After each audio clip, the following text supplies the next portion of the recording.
So, there's a couple of things I want to tell you about today. Many things I want to tell you about. I want to tell you, I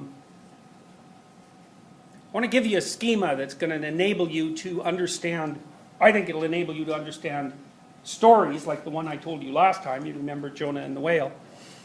I want to provide you with this schema so that you can understand stories like that, but many, many more stories like that. And partly what I'm telling you about today, in some sense, are archetypes. And an archetype is it's an idea that was made most popular over the last 100 years by Carl Jung, but it's a much older idea than that. It's really a Platonic idea in some ways, and it means something like fundamental pattern. And so an archetype can manifest itself in different ways. It could be a pattern of emotional response. So that could be something that you're feeling. It could be the way that that emotional response displays itself on your body, on your face. It could be the way that that emotion feels and displays itself on your face and then plays itself out as a drama in your local environment. So like an angry argument is an archetypal phenomenon. And the reason it's archetypal is because, well, you have one, them, you have them, you have them, you have them, everyone has them. And so you can't really think about them as individual, you have to think about them as universal. And you can't think about them as something that you create in a sense, although in a sense you do, but also as something that happens to you. Now when you read about Jung and archetypes, it's quite confusing because you can never be sure whether he's talking about an instinct, an emotion, a motivational system, or a subpersonality, or the subpersonality within which those things manifest itself, or even the social drama that's being played out in time and space in the social world. But a real archetype, I would say, is all of those things at the same time. Now, we use archetypal means of expression to represent how we act. And that's not the same thing as representing what the world is made out of. It's a very different thing. And so you could say, in some sense, we tell stories and understand stories so that we can figure out how people act and how they should act. And then we conduct science so that we can figure out what the world's like from a material objective perspective. And the two things coexist uneasily.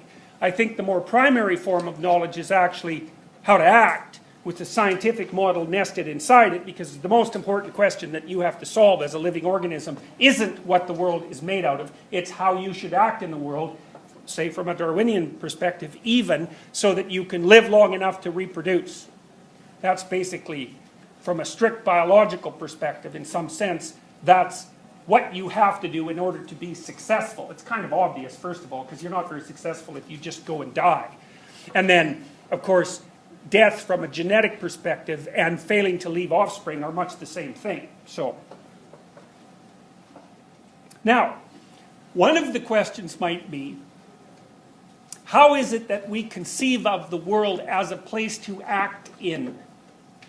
And that's partly, I'm going to outline a hypothesis for you and then explain the significance of that hypothesis. And the hypothesis involves the description of what you might consider constituent elements and also transformation processes. Okay, so as far as I can tell, the constituent elements of the stories that we tell about how people act and should act are characters. Now that makes sense, right? Because you really can't have a drama or a story without characters. Now the thing is, the characters have to be understandable. And so, for them to be understandable, they sort of have to be like you, or they have to be like someone that you know, but they have to be human. But then again, it's not exactly that they're human, because even when you're telling a story about what happened to you today, it's interesting to think about what you do. So someone might say, well, how was your day? And you say, fine. I mean, maybe that's the lowest level, lowest resolution, highest abstract story. My day was fine. It's a pretty boring story. It's better than terrible, I suppose, but it's not interesting and it's not detailed. But the person gets the notion that things went according to plan, or more specifically, that things unfolded the way you wanted them to, which is not exactly the same as according to plan. Because a plan is kind of a cold cognitive thing, you know, or expectation. The cognitive scientists sort of use how you wanted them to implies that you have desires and emotions and motivations, and that they inform the way that you're acting in the world. Because you don't just act in the world, you act in the world so that you try to turn it into something better than it is right now, assuming you have any sense. You know, because some people act on the world to make it worse than it is now, but we're going to forget about those people for now.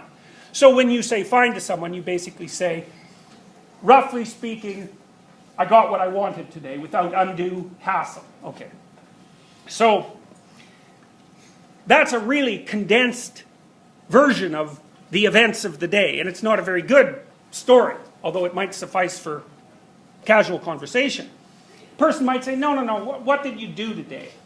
And then maybe you'll say, oh, I woke up this morning and I went to university, and the subway took a lot longer than it usually does, and so I used that time to do some studying, and then I got to school and I had a particularly dull lecture, but lunch was really good and I met some friends. And so that's kind of a story, right? And the person that you're talking to might listen to you. It's not a particularly compelling story, but it's probably better than fine. And you might say, well, why did you select those elements to talk about? You didn't talk about how many times you blinked your eyes the first minute that you woke up, and you didn't describe the motor movements that you used to put your left leg on the floor, and you didn't describe, what bowl you used for breakfast. And the reason you didn't do that is because A, you don't remember for whatever reason, and B, you don't care, and neither does your listener. But that's the peculiar thing, is that your listener is going to care about some things and not care about other things. And if you're a good storyteller, you kind of automatically know which of those things that you should talk about so that you're interesting, and which of the things you should ignore so that you're not boring your listener to death. And you also understand that they will also understand them. But you don't know how you do that. All you know is that you're trying to tell an interesting story. And in some sense, what you're doing is you're trying to reduce a sequence of actions and conceptions of exceptional complexity to the gist, right, which is like the essential or the moral in some sense, and you're trying to convey that, and the other person is listening, partly because they want to indicate that they care for you, and would like to know, they want to stay caught up with your ongoing narrative so that they understand you, and maybe also because they might think that they'll garner some, bit of information, factual or behavioral, that might aid them in some way. And we're doing that to each other all the time, and we automatically do this. We automatically know how to tell stories. And so what I'm saying is that even the person that you describe when you describe yourself to someone else isn't exactly you. It's some representation of you as a sort of generic human being that's going about doing certain kinds of interesting things in the world. Or here's a way of thinking about it roughly, is that you make yourself the hero of your own story. And so you kind of know that because when you go to a movie, and movies are usually romances, say, or hero stories, romances or adventures or both, roughly speaking, and sometimes they turn out well and that's a comedy, and sometimes they don't turn out so well and that's a tragedy. But when you go there, what you basically see is a story about another person who's sort of like you, who's the hero, and what you do is you track them through a sequence of adventures. And usually what you track them through isn't things were good and then they stayed good, and then at the end they were still the same as they were at the beginning and good. Because why do you want to watch that? And you might say, well, you should, because isn't that pleasant? The person's happy and then they stay happy and then they end happy and everyone's happy. Why isn't that interesting? But it isn't. And really what you want to see is, you want to see someone get into trouble and fail in a spectacularly interesting way, or you want to see someone get into trouble and then overcome it in a spectacularly interesting way.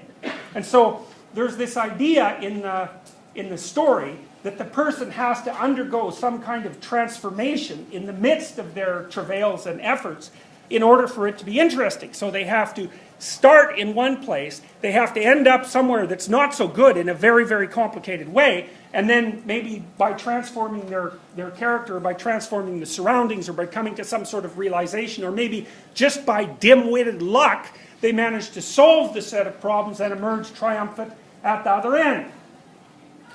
Alright, so that's the meaning of Jonah and the whale. Now remember what happens to Jonah is that he's got this destiny he's supposed to be pursuing, and he decides that it's too much trouble. Well, not unsurprisingly, because if you remember what he was told to do was go to tell a whole city that they were misbehaving, assuming rightly as he did that that would not make him particularly popular, and maybe he'd get killed, and even if he didn't, it would be extraordinarily difficult. He thought, there's no damn way I'm doing that, so he denied his destiny, and as a consequence, he fell into the abyss and was swallowed up. And then because he repented and decided to carry on with what he was, to carry on with his responsibilities, the creature of the abyss spit him back up and he got to go along his merry way. Now you might say, well, nothing like that has ever happened to you, but that's wrong. Things like that happen to you all the time, and you know it. So here's a couple of examples, and you'll be able to draw all sorts of examples from your own life. That's a story of betrayal. For example, maybe in one of your relatively uninformed flurries, you ended up establishing a relationship with someone who was really not good for you. And that might mean, well, it was just a bad personality match, or it might mean they really weren't good for you, because, you know, you can get pretty unlucky and you can get tangled up with someone who's very deceitful and very malevolent and who could care less about you, or maybe who even wants to hurt you. And then you can establish a trusting relationship with them, or at least you trust them, and then one day, you know, you find out that they are not who they said they were, or even more importantly, they are not who you thought they were. And so then maybe you're in a committed relationship and they betray you with someone else. And so then you think, well, there you are at home, and you're perfectly happy about being at home, and then your partner comes home, and for one reason or another you find out that they're having an affair, or that they've betrayed you. Or that they've lied to you in some other spectacularly important way. And maybe it's a lover, and maybe it's a family member, and maybe it's a sibling, and maybe it's a friend. Whatever. It doesn't matter. And so here's a way of thinking about it. The minute before they come home, you're in one place. And you remember, a place isn't just a place, right? A place is a place in time. Because we live in space-time. We live in time and place. And what that means is you can be in the same place in 1 minute and a completely different place in the next minute, even if you haven't even moved. And so place is a very, very complicated idea. So you're sitting at home and you're watching Oprah, and you're perfectly content to do that, and then the person comes home and the bottom of your world falls out. And then all of a sudden you're not where you thought you were. And it's a really weird place that you are now, because it's not where you were, that's for sure. But you also don't know where it is, because you don't know who that person is that's in that room with you. You don't know what your past with them was, or what it meant, or anything else about it, because it was predicated on absolute misperceptions. So none of your memories about those events are valid, even though you have them as memories. And then you have a worse problem, which is if you're betrayed badly enough, not only are you not going to understand your immediate past with that person, oh, and by the way, your future's also gone, so that's a big problem, as is your present has become radically more complex. But it's worse than that, because if you're really betrayed, you're also going to think, who am I that I could be that stupid? And then you're going to think, what is a human being that they can be that corrupt? And so not only have the fundamentals been kicked out of the substructure of your perceptions, but your notion of what it means to be you and what it means to be human might have been seriously disrupted. And you know, the thing about that is that's a non-trivial event. People call that traumatic. It's like a physical wound. In fact, it certainly, if the trauma is great enough, it can produce a psychophysiological wound, because that sort of trauma, a deep betrayal is a good example, will damage your brain. And maybe you'll recover from it, and maybe you won't. And one of the ways that that's been represented forever in mythological stories is by being swallowed up by a subterranean beast. It's something that comes up from the depths and pulls you down, and then you're in it. Now, why is that? Well, that's an extraordinarily complicated question, but here's the answer as nearly as I can tell. We evolved a very complicated neuropsychological system to signal alarm. So that's anxiety, threat sensitivity, right? And that makes us freeze, for example. And when you look at how an animal uses that system, let's say a mammal, just to keep it simple, because we're all mammals, and so we can kind of understand mammals. So if a rabbit sees a wolf, for example, it's going to freeze. so that the wolf can't see it. And if a rat smells a cat, even if it has never smelled a cat in its whole life, it's going to also freeze. And interestingly with rats, if you put rats in a natural environment, which means they get to have little rat dominance hierarchies, little rat families, and they're not like little white rats alone in a cage. They're happy family rats. And they've got their burrows and they live in their little societies, and maybe there's a part of their territory where they can go get food. And they're used to that, so they'll scurry out there in the day, kind of hiding because they don't like light, or maybe they'll scurry out at night because rats are night things. And they'll get their food and they'll eat it or bring it back, or whatever they do, share it with their family, or at least bring it back. Well, let's say that you put a cat out there, or maybe you even just put a cat there and take it away so that the place smells like cat. Well, if one of those rats goes out there and sees that cat, first of all, it's going to freeze, and it is not a happy thing. Because imagine, you're a rat, and a thing that's 4 times as big as a lion suddenly appears on your front yard. It's like, that's rough, man. You're going to freeze, and then you're going to go hide downstairs, and what are you going to do? Well, if you're a rat, you're going to scream for 24 hours, which is non-stop with your little beak poking out of your burrow so everyone can hear you scream. And that's the same, given the length of a rat's life, as you screaming non-stop for 2 weeks. So like that rat's nervous. It's not happy about the whole cat thing. And then maybe, if no more cat odor happens by and no hyper-vigilant rats see any more cats, then after it screams for 2 weeks, it starts to calm down a little bit, and maybe then it starts to remember that it's hungry and that there's things to attend to, and so then maybe it very, very carefully goes back out where it was foraging for food, sort of crouched over and hyper-vigilant and not moving very much in case that damn cat's around. And then maybe slowly it regains control over its territory. It runs back and forth, trying to ensure that none of that place that used to be safe has got troublesome cats associated with it anymore. And so in some sense, the bottom fell out of that rat's life. Now, the thing is, the rat has predator detection systems that are associated with extreme anxiety and escape that are automatically activated whenever there's a predator in sight. And we have those systems too. But human beings are, you might say, well, okay, rats have predators, enemies. Humans have predators, enemies. Okay, so then we might say, well, what's a human predator/enemy? Well, it depends on how long a period of time over which you wish to calculate what constitutes human. Because we know, for example, that 60 million years ago, your primary predator, when you were wandering around in trees, and were only about this big, was snakes. And so snake is a predator and an enemy. And you guys can easily learn how to be afraid of snakes, and maybe you're innately afraid of them to begin with. The science on that is not exactly clear, although it certainly indicates that you could easily learn snake fear, and it probably indicates that really it's innate. It's innate in chimpanzees, so why not in us? It's not that long since we split off the evolutionary pathway from the common chimp-human ancestor. So enemies, snakes. What else? How about crocodiles? Those things pulled a lot of your ancestors, well, not your ancestors because they got pulled underwater, but when we were wandering around on the African veldt and we went down to the river to have some water, you can be sure that a fair number of us got pulled underneath by crocodiles. And so crocodiles, and those are creepy things, crocodiles. I mean, they figure in nightmares and they figure in horror movies, and you can imagine yourself in Florida out there with the alligators and thinking, it'd be just as well if they didn't come too close to your boat with their little beady eyes and their great big teeth. That, they're unpleasant things. And then there's lions, hyenas. Okay, and what are those things? You might think a lion and a hyena are different things, but they're not, I would say. They're large-toothed mammalian carnivores. It's like a meta-category. And so they sort of fit in the predator-enemy category. And your nervous system is prepared to respond to predatory eyes and teeth. And no wonder, because predatory eyes track you down and teeth eat you, and they bite you. And so it's a good thing that you're aware of those and that you can detect them rapidly. What else is a human enemy? How about another human? How would that be? You think more people have died from other humans or from predators? Humans.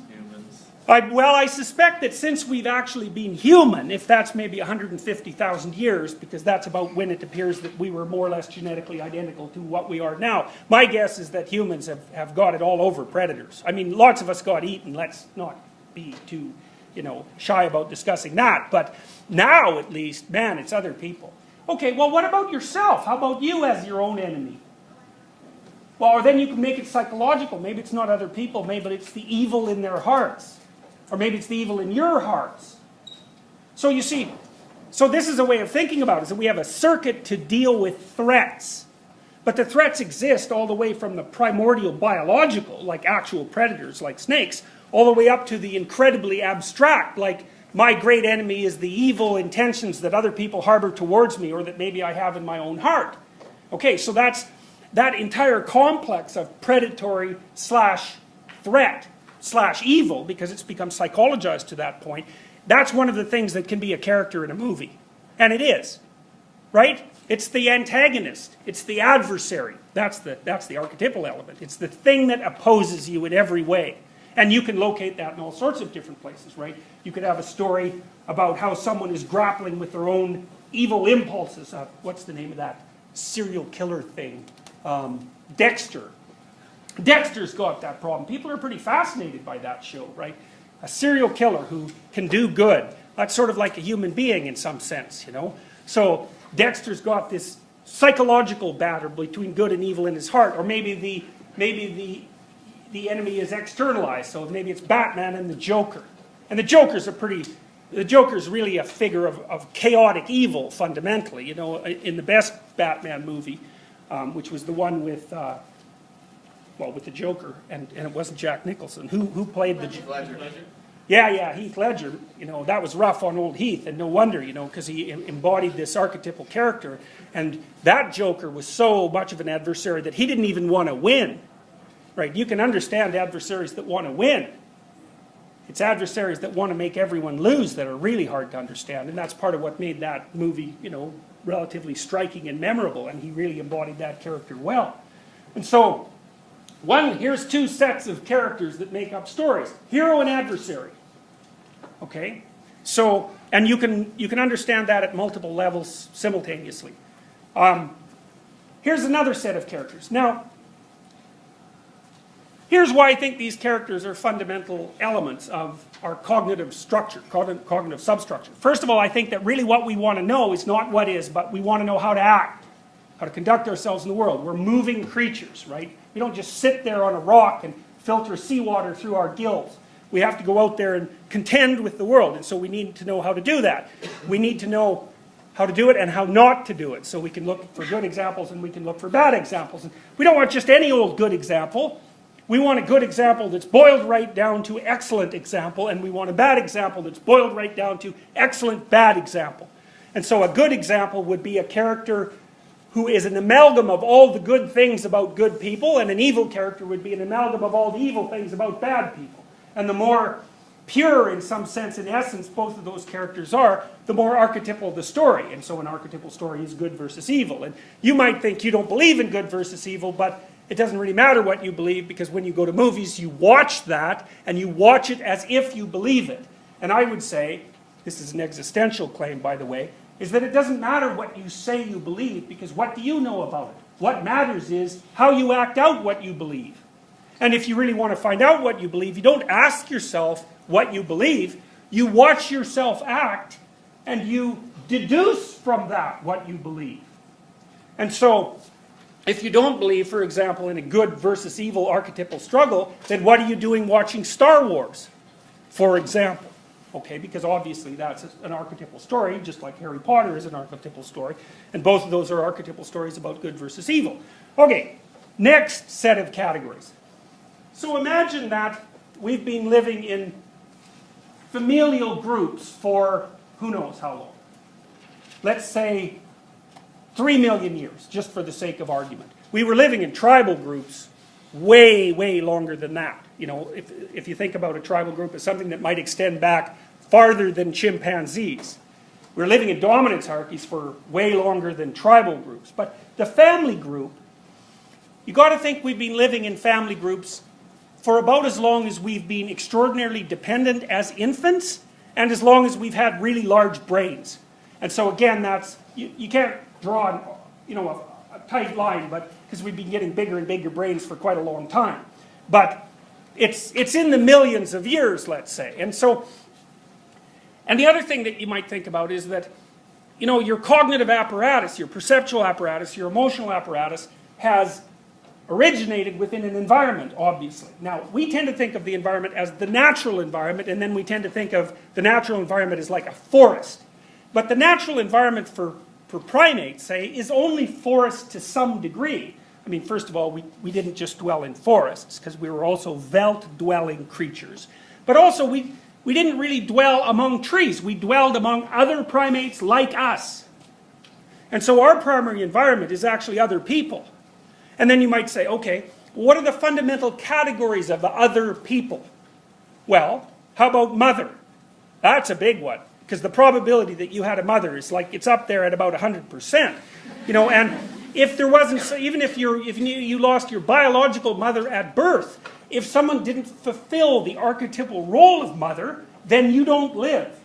And that doesn't just mean providing you with food and water and shelter, because if you provide a child under 1 with food and water and shelter, and that's it, they die. You have to pick them up, you have to touch them, you have to rock them back and forth, you have to communicate with them. If you don't give them physical attention, their nervous systems shut down and they die. And so that's part of the reason why in Eastern European orphanages before the wall fell down, the death rate, especially in places like Romania in the orphanages, it's an awful story, was unbelievably high. And if the kids didn't die, they were just so crippled psychologically that they never recovered. And that was because people didn't touch them and didn't interact with them. And so you need a creature playing out the archetypal role of mother to entice you into life. Otherwise you just perish. So mother, that's a category, man. And then, well, father's a category too, and it's the same thing applies there. And even if you don't have a father, there's a male power structure around you, a dominance hierarchy, roughly speaking, that acts in the paternal role. And there's no getting away from that unless you don't live in a society, and then if you don't live in a society, then you just die, because you can't live by yourself. So father and mother are primary categories, and then there's the primary category of the individual. Because wherever you are, there you are. And that's been the case for every human being that's ever existed. So the fundamental categories are individual, mother, and father. Well, and there's another fundamental category, which we alluded to, which is horrible thing that lives at the bottom of a pit that will devour you. And that has a psychological reality and an objective reality. And that's, as I said, that's equivalent to the story of Jonah being gobbled up by the whale. That happens, that sort of story is very common. Pinocchio is a story like that, right? Pinocchio has an existential problem. He doesn't know how to be a real boy. It turns out that in order to become a real boy, we might regard that as a fully developed individual, he has to go down to the bottom of the ocean, into a whale, and rescue his father. Well, it doesn't take a lot of imagination to see the kinship between that story and the story of Jonah. It's the same story. Jonah had to reestablish his relationship with God the Father in order to successfully make a passage from aimless and disobedient character to someone who was alive on shore and pursuing a particular path. It's the same motif. It's a very, very, very common motif. And the reason for that is that that's how people transform. You know, they hit an obstacle of some sort that just blows them into pieces. They go down into the depths, into the abyss. And they live down there for a while, and it's not pleasant. And maybe they learn something while they're down there, if they're lucky, and they get back up. And that's the story of human development. You never learn something without having something small die. And sometimes you learn something and something big dies. And then, you know, you put yourself back together and you pick up the pieces and you emerge unscathed, hopefully, and perhaps transformed, and you carry on. And so the human developmental story isn't an upward march in a linear manner, you know, up an even slope. It's perhaps upwards and onwards, but it's like this. It's punctuated by catastrophes. And of course you guys know that, because obviously, I mean, how many people in this room have been seriously unhappy at one point in their life for more than 2 weeks?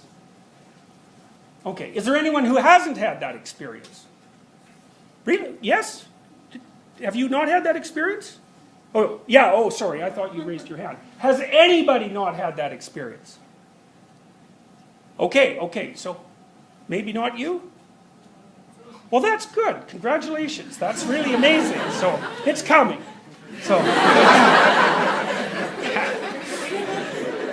yeah. So the thing is, you know, here's one way of looking at it. That's reality. Reality is that your environment is punctuated by descents. Your pathway is punctuated by descents. And when you're ascending, that's one place. And when you're descending and at the bottom, that's another place. And I can tell you, and this will help you with your interpretation of stories, is that the times when you descend is equivalent to a voyage to the underworld. That's what a voyage to the underworld means in mythology. The bottom has fallen out and down you go. And you know this sort of thing because, look, if I say we're all skating on thin ice, like, is there anybody here who doesn't know what that means? Okay, so what does it mean? What does it mean? One mistake and the ice could break, sort of dealio. Right, the ice can fall out at any time, and then what happens? Yeah, down you go. Right, and it's cold down there. Yeah, and maybe you don't get back up. Yeah, and it's the sort of story that sort of sends a chill down your spine. And it should, because that's life.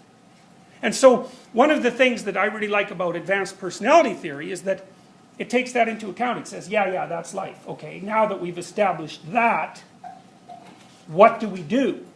And so then it becomes something like this. It's not so much, how do you stop yourself from descending and ascending?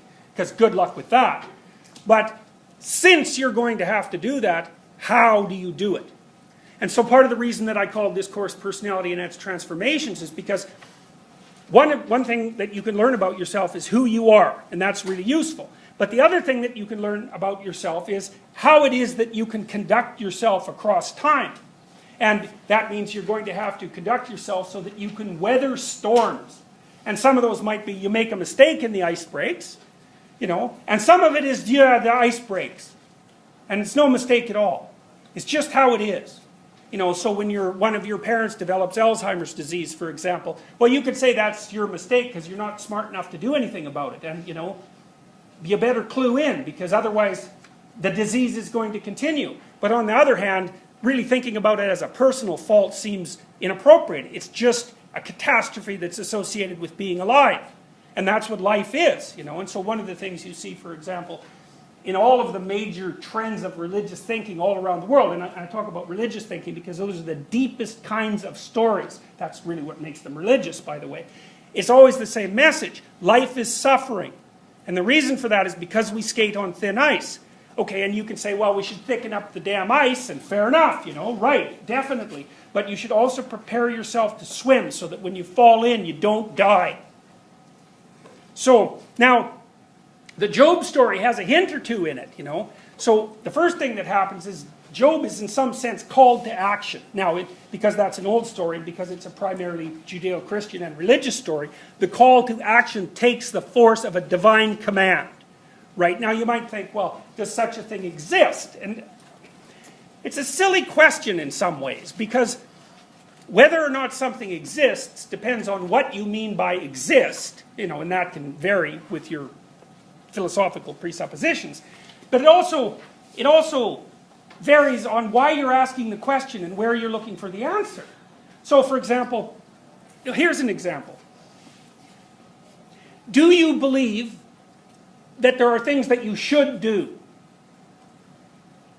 Like, is there anyone here who doesn't believe that? Or more importantly, is there anyone here who doesn't act like they believe it? So you wake up in the morning and you think, yeah, there's a bunch of things I should do. Or there's some things I should do next week. Or there's some things I should do with my life. Yes? That's a common thought? Does anyone not think that way?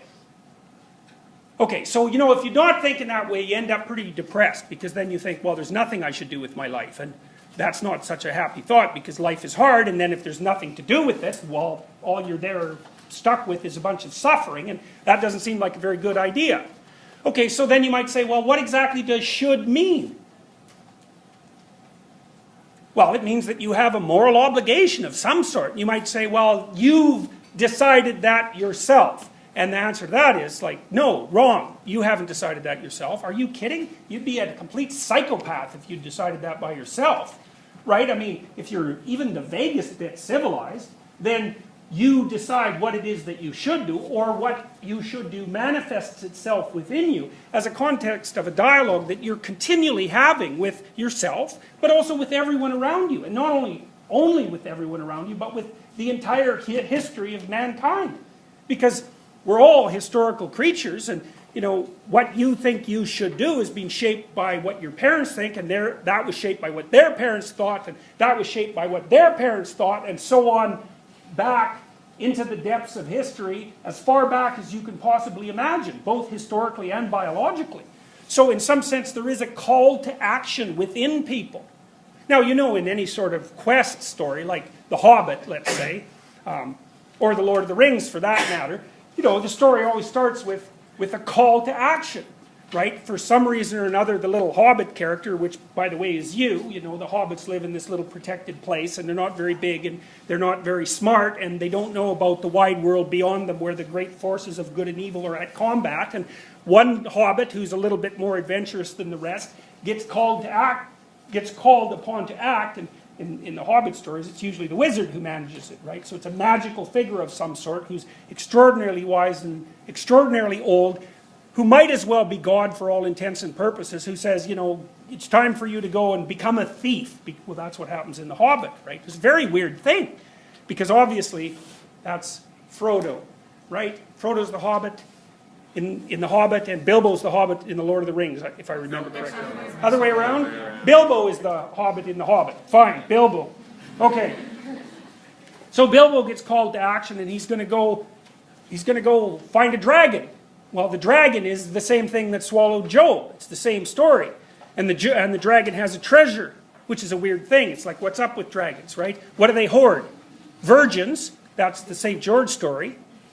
It's a very, very old story. Or gold.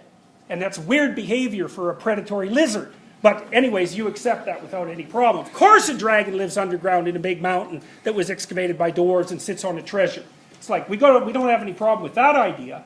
Well, why? Really? You really believe that?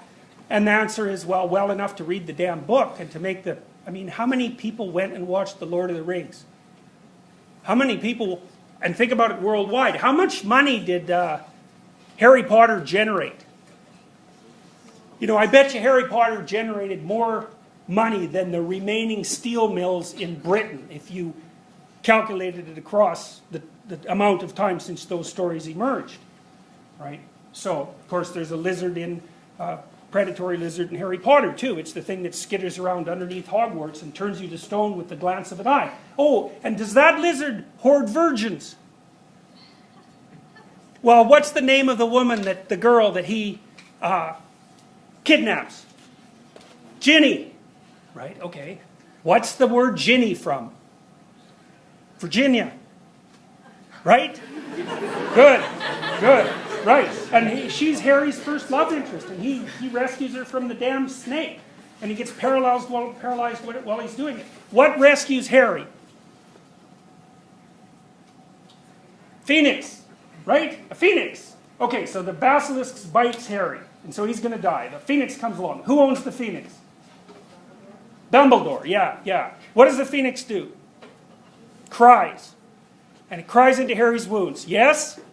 And what happens? Then what happens to Harry? He comes back to life. It's a death and resurrection story. So the thing that's willing to die and resurrect is the thing that gets the virgin from the snake. It's like, does that make sense?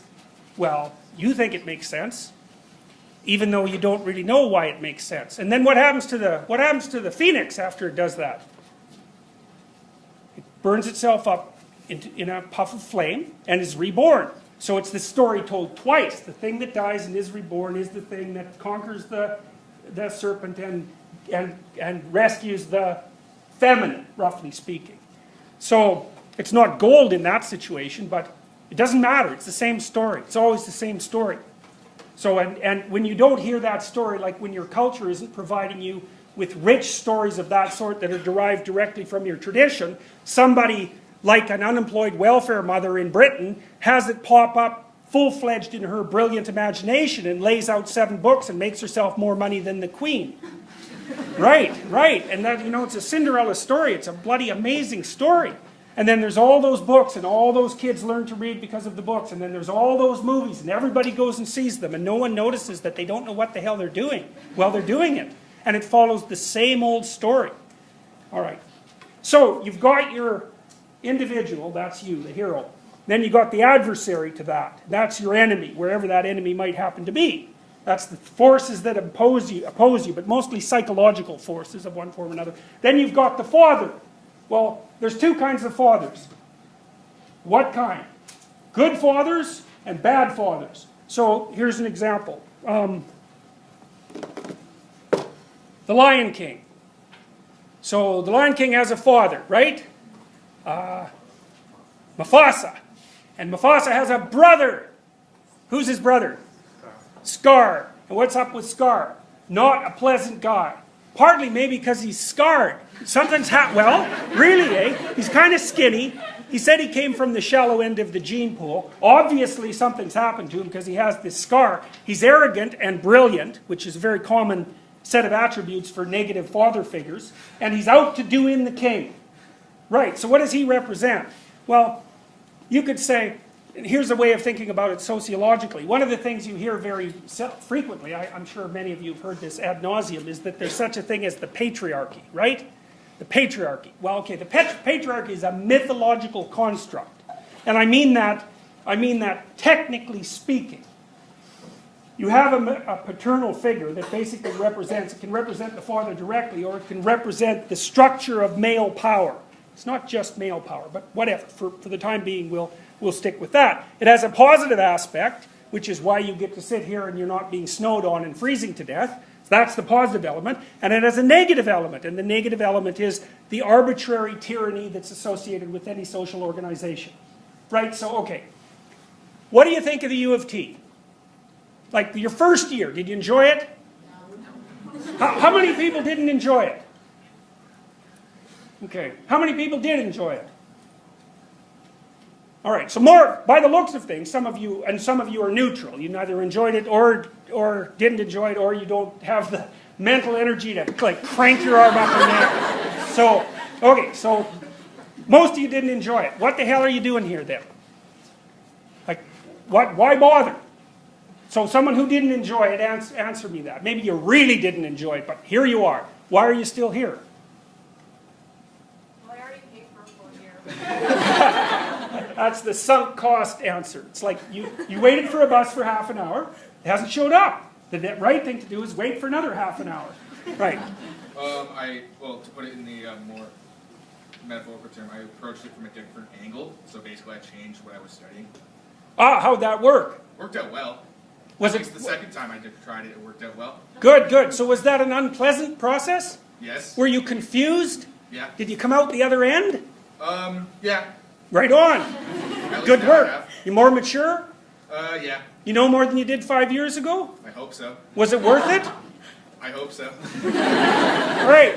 Good for you. Good for you. Well, look. You make a calculation, eh? What's wrong with the University of Toronto? Well, there's 60,000 students for a starter. Like, what the hell do you matter? You know, really, you're numbered. And it feels like that a lot of the time. You know, and so it's a very impersonal institution. And you're sort of tossed into it. So you're basically facing a giant of some magnitude who's kind of blind and who's sort of archaic, which is always what culture is, right? Culture is always blind because it's a product of yesterday, and it's archaic. It's not up to date. So you're going to have a problem with it, and you have that problem when you come to the university. So you stick with it, though, because it's got two faces. One face is sink or swim there, guys. And the other face is, man, if you're careful and you establish a relationship with this kind of institution, you can learn so much that you won't even be the same person when you come out. Maybe you'll be able to think. That'd be good, you know. If you learn to think, then you don't run into sharp things when you wander through life because you're smart enough to see where they are and avoid them, you know. And maybe you can think your way to a target, or maybe you can even think about a target that's worthwhile and you can figure out how to attain it. And maybe you learn to write, and then you can articulate your ideas and you can express them with some power. And you can make, you know, you can be a positive force in the world, and you can be successful in all sorts of ways. And if you have to put up with being tyrannized by a, you know, half-dead monster with Alzheimer's disease that's blind, well, that's life. And it could be a lot worse. Because at least you're contending with something that has a positive element. You know, in lots of societies, if you're up against the blind giant of society, the best that you can hope for is that it isn't running around trying to stomp on you all the time. And I would say that's more the standard human experience. So yeah, there's a patriarchy, and yeah, it's negative, obviously. It's always been like that. But by the same token, you know, there's a good guy embedded in that too, and that's the thing you want to have a relationship with. And that's the same old story. It's always been like that. There's always a wise king and a tyrant. And they're always fighting. And sometimes the wise king wins, sometimes the tyrant wins. And then when the tyrant wins, it's up to the hero to defeat the tyrant and reestablish the rightful king. And that's actually what you're trying to do when you're in university.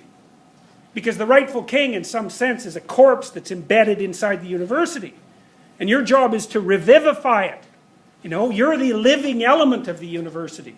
And all the knowledge is dead. It's just lying around, and some of it's out of date. You know, you come in here and you revive it so that society can continue and so that you can benefit from the relationship. Well, that's the positive and negative great father, the wise king and the tyrant. And then another level is the feminine. The feminine is not women. Women partake of the feminine and the masculine, just like men partake of the feminine and the masculine. But the maternal element, the feminine element, is nature. Positive nature, well, that's the thing the environmentalists love, right? That's flowers and French landscapes and, you know, pleasant days picnicking in the park and beautiful sunshine and fresh air and clean water. But then there's another side. And the other side is, do you know what the guinea worm is? Does anybody know what a guinea worm is? Well, I'm going to tell you, although you're not going to be happy about it. So, a guinea worm is this horrible parasite that burrows under the skin, mostly of children, mostly in Africa. And it's about 2 feet long, so it makes these coils around their legs. And then it'll poke its little head out. And then you can pull it out, but it tends to break. And if that happens, then it gets infected and maybe you die. And so you can wrap it around a pencil very slowly and pull it out. That's nature. Now there's a doctor who's a Canadian doctor who wasn't really very happy about those damn guinea worms, and he's just about eradicated them. And like, hooray for him. But you know, when we're talking about the environment, especially when we're thinking about it in mythological categories and we're talking about nature, it's like, yeah, it's nature in all its beneficial glory, but it's also all the things that would just as soon eat you in the most awful possible way. And you need to know that too, because if you think of nature as only beneficial in its positive archetypal element, that's Mother Nature in all her glory, then you tend to denigrate the utility of the positive element of culture. You know, it's culture that protects you from the horrible elements of nature. You wouldn't even be able to think about nature as beautiful if you weren't already so protected from it. You know, you're more protected from it than any human beings ever have been anywhere in the entire history of life. And so in this unbelievably protected environment, you can think, oh, well, we should go easy on nature because isn't it so beautiful? It's like, yeah, well, yes and no. And it's not all beauty. It's certainly not, because nature will eventually kill you. So even if it doesn't, well, it's going to kill you. It will also make you sick. It will also make everyone that you know sick, and it will kill all of them too. So it's not such a bad thing to have a little bit of empathy for human beings, given that we have to contend with that. And you know, if we're destroying everything, which we're not, it's also returning the favor. So, all right, so there's the substrata. At the bottom of things, there's this terrible monster. But it hoards gold, and so encountering it, defeating it, challenging it, facing it, can be unbelievably productive. And that's a symbol of the absolute unknown. That's where you go when things fall apart. You don't know where you are, so where are you? You're where you don't know what things are, and that's a place. And what's interesting about it is that there are rules to act in that place. And that's what's so helpful, because, you know, if you're in a place and you don't know what to do, and that's that, you're done. But if there's a pattern to what you can do in a circumstance like that, then you land on your feet and you're ready to contend, and maybe the trip down into the underworld is something you can undertake on your own accord, and you can come back with the treasure instead of ending up as dragon food or worse. And then when you're conceptualizing your relationship to other people, well, well, let's say the society, first of all, it's like, yeah, obviously you face a tyrant. Of course you do. But that isn't all you face, and you need to be grateful for what you've been given by your culture. And you actually have to understand what that culture is, because it's you. And if you don't rescue that part of you and that part of the culture, then everything gets dead and stale and tyrannical, and everything goes immediately to hell. And that's not a good thing. And then with regards to nature, well, you obviously have to appreciate the positive element of nature, and you have to enter into a relationship with it. But you don't bloody well want to forget that, like, things are out to get you. And, you know, you have to be intelligent and ready and awake so that you can prevail against that. And you have to be grateful for what you've been offered by other people and by the tremendous efforts of all of human culture across all of time that's put you in a position where you're so unbelievably privileged and have so many opportunities at your disposal. Well, so that's kind of the archetypal story of human beings. We always face nature, and it's always on our side. We always face our culture. It's always on our side.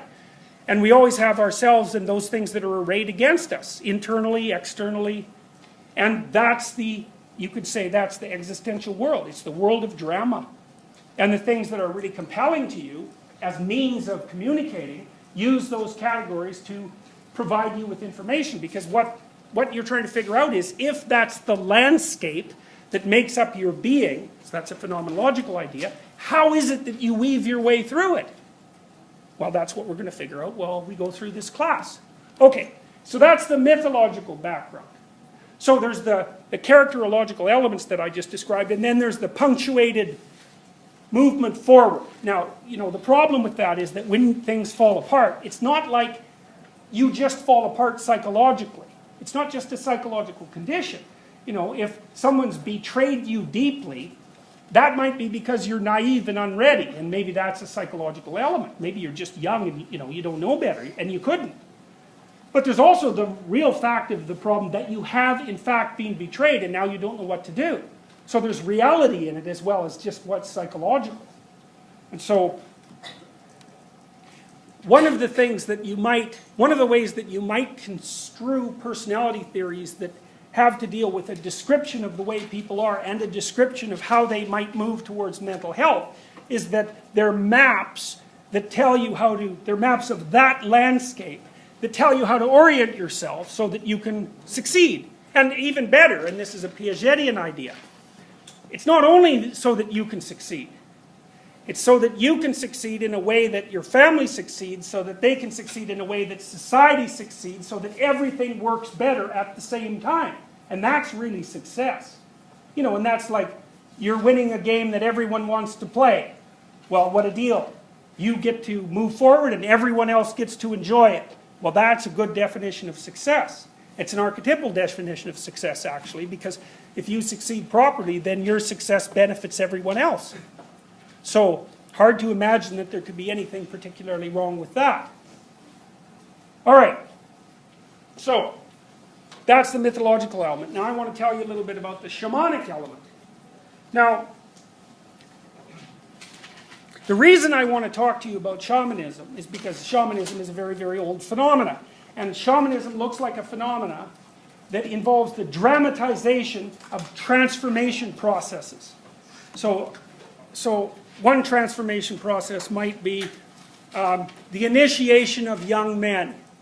Now, it's more typical for young men to be initiated than young women. And no one really knows why that is, except men seem to be able to go more spectacularly wrong than women. So if you look at, we'll talk about that later. But there's also competing theories that say you don't have to initiate women because nature does that all by itself. And I think that that's not a particularly bad way of looking at it. So, women are going to be confronted with the brute force of nature. But men can either do that or not do it. And so there's in some sense an element of choice. And so the initiation rituals take away the element of choice. And so in a typical initiation ritual, what happens is that young men, usually at the onset of puberty, are taken away from their familial dependence, which really means their mothers, and then they're put into some situation and terrified 3/4 to death. Now, more or less they do that voluntarily. So perhaps, here's an example. Maybe you're 13. So remember, think about you're 13. Think about that.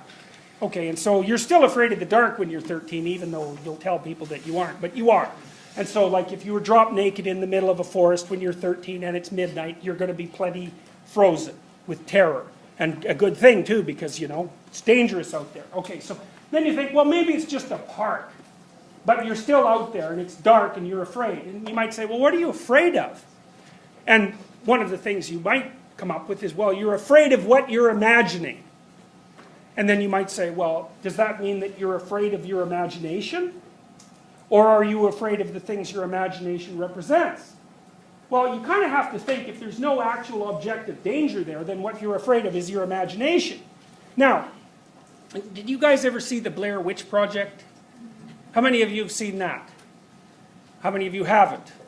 Oh, so it's a pretty lousy example. Anyways, it's a horror movie.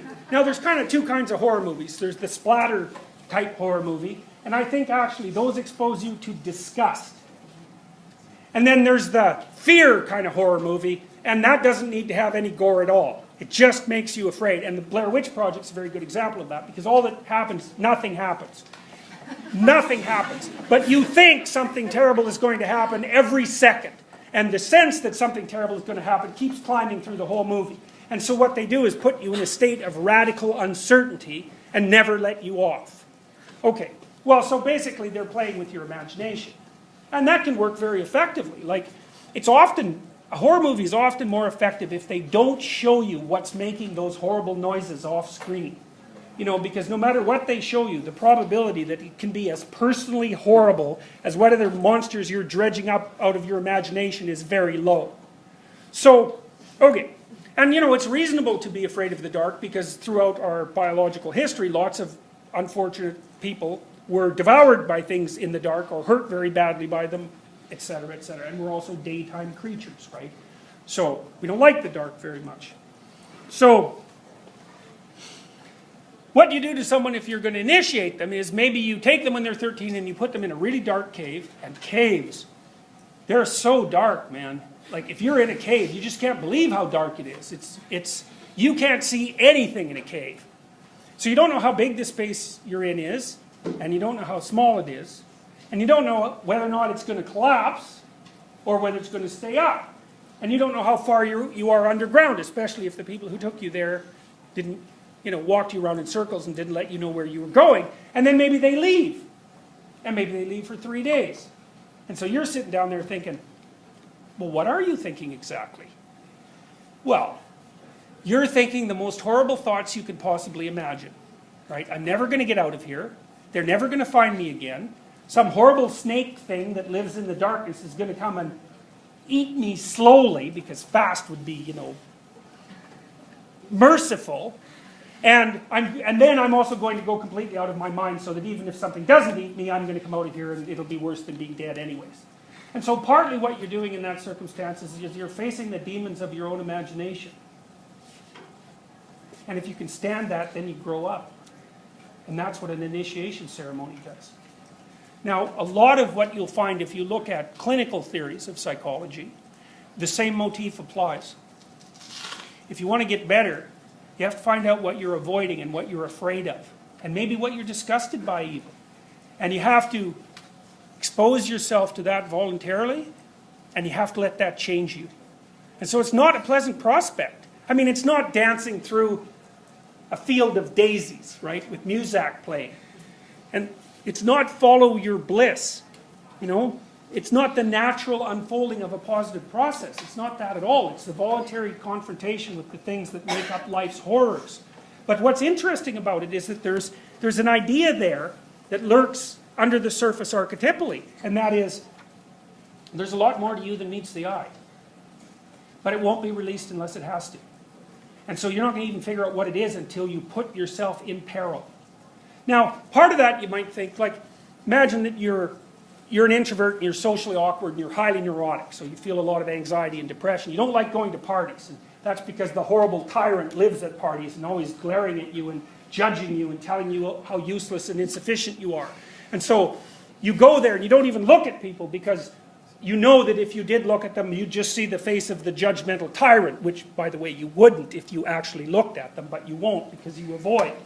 And so you're going to go there and you're going to put yourself in this terrible situation, and if you're lucky and you're a bit awake, then you're going to incorporate all sorts of information from the external world that will help you develop your social skills and make you more sophisticated. And even if that doesn't happen, you're going to learn that you can tolerate your own fear.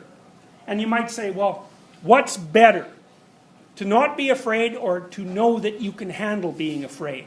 And obviously to not be afraid. But give that up, because that ain't happening.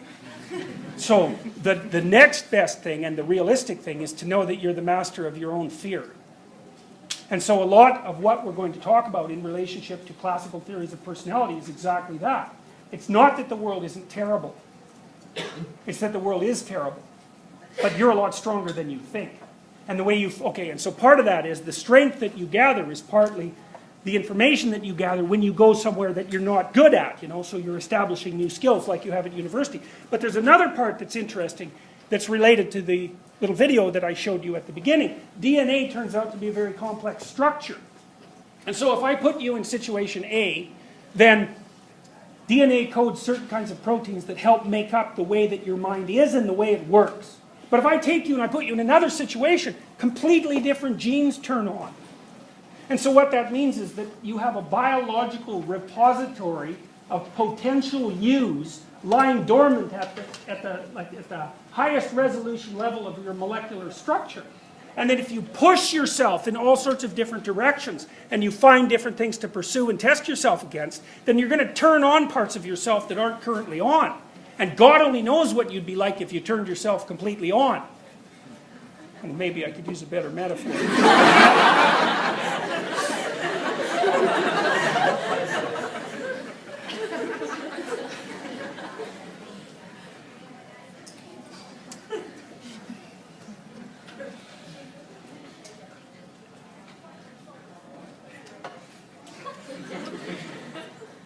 I'll tell you a little bit more about the shamanic routines because they're more, you know, if there's a initiation archetype, which I kind of just described to you, which is, you can do this to yourself. I'll tell you how. And this is a good way to live.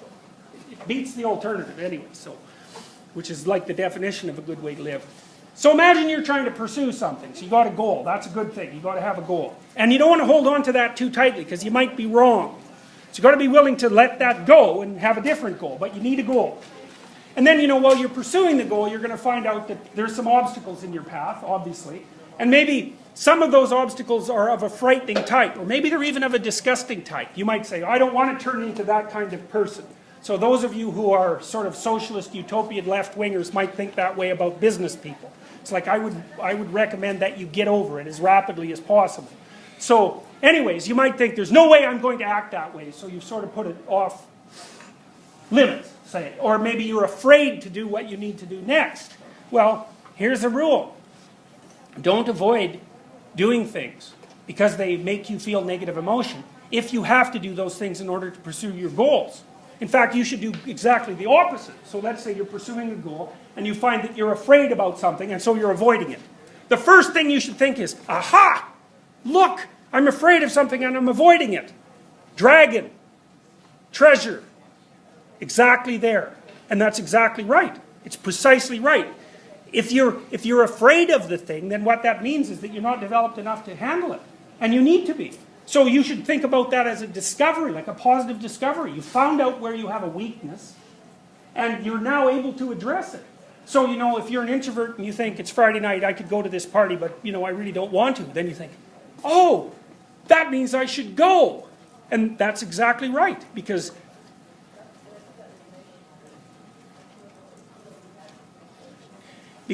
you already know how to do the things that you know how to do. And it's the things that you don't know how to do that bother you and oppress you. And of course those things are going to be difficult to learn about, but you need to learn about them because you need to get yourself all switched on. How's that? Switched on. Because then you'll be able to tolerate the fact that life is fundamentally suffering. And so the world doesn't get safer as you develop. In fact, quite the contrary. You just get more competent. And that's better anyways, because it's conceivable that you don't want safety anyways. You probably want adventure. You probably want to be compelled. You probably want to be engaged. You know, if you want security, you might as well be dead. Well, because nothing's happening then, and there's no danger left. To be alive is to be contending with the world. And you want to be the best at that you can possibly be. And that's partly what we're going to learn about as we go through the entire course, but certainly the elements that have to do with clinical psychology. Because all of them circulate around this fundamental theme. They have to, because it's the fundamental story of mankind. And we want to know what that fundamental story is, because you're all human, and you need to know the story. And then, you know, you can decide how you're going to act it out. But at least you need to know the damn story first. So, we'll see you